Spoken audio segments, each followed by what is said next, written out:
Qui je suis? Grande question. C'est toujours la question la plus difficile à répondre finalement.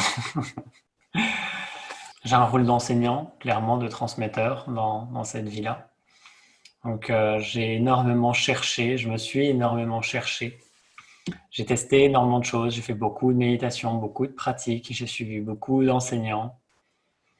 Et il y a un moment donné où il y a eu vraiment un trop-plein de ça. Donc dans un premier temps, il y a eu vraiment une recherche personnelle de me construire personnellement, savoir qui je suis humainement, mes forces, ce que je suis bon pour accomplir sur cette terre maintenant et ouais, me connaître un peu plus, comment je peux gagner en confiance, comment je peux réussir ma vie, etc. Donc tout ça a pris énormément de place à un moment donné. Et il y a un moment donné où la quête de savoir qui je suis humainement et savoir qui je suis en essence, forcément, a commencé à créer des tensions et j'ai senti que là où j'allais, ça avait beau être lumineux, positif et expansé, etc. Il manquait quelque chose de profond et je sentais que plus j'allais dans cette voie, plus je m'enfonçais en fait dans quelque chose qui m'éloignait de moi-même, vraiment en essence. Et donc là, je suis revenu finalement sur un chemin de dépouillement qui m'a ramené à moi. Voilà qui je suis aujourd'hui, c'est ce transmetteur en fait de, avant tout, cette vibration originelle qui me traverse et qui amène à la simplicité, à juste reconnecter à ce que l'on est en toute simplicité, sans qu'il y ait, sans que ça ait besoin d'être difficile, sans que ça ait besoin d'être long.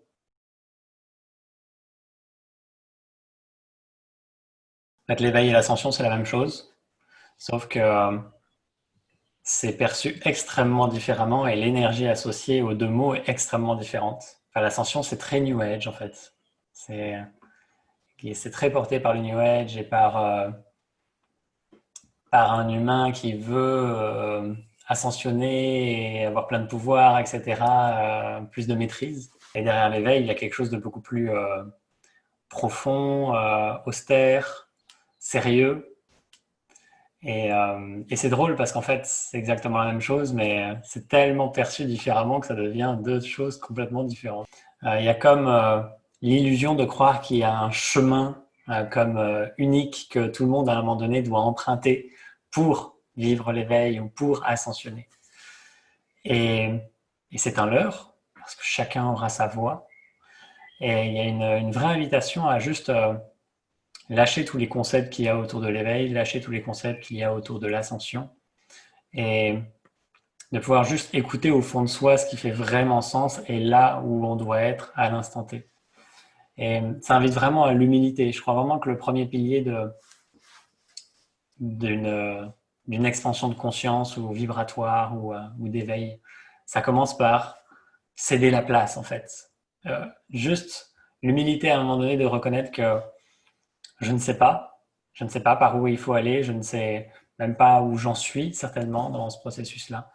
Et en fait, ça n'a aucune importance, je cède la place à ce qui sait mieux que moi et qui saura toujours mieux que moi, parce que c'est là de tout temps et de toute éternité que ça régit tout, dans tous les univers, en permanence, dans un équilibre parfait. Et voilà, si je laisse le relais à ça, c'est beaucoup plus facile.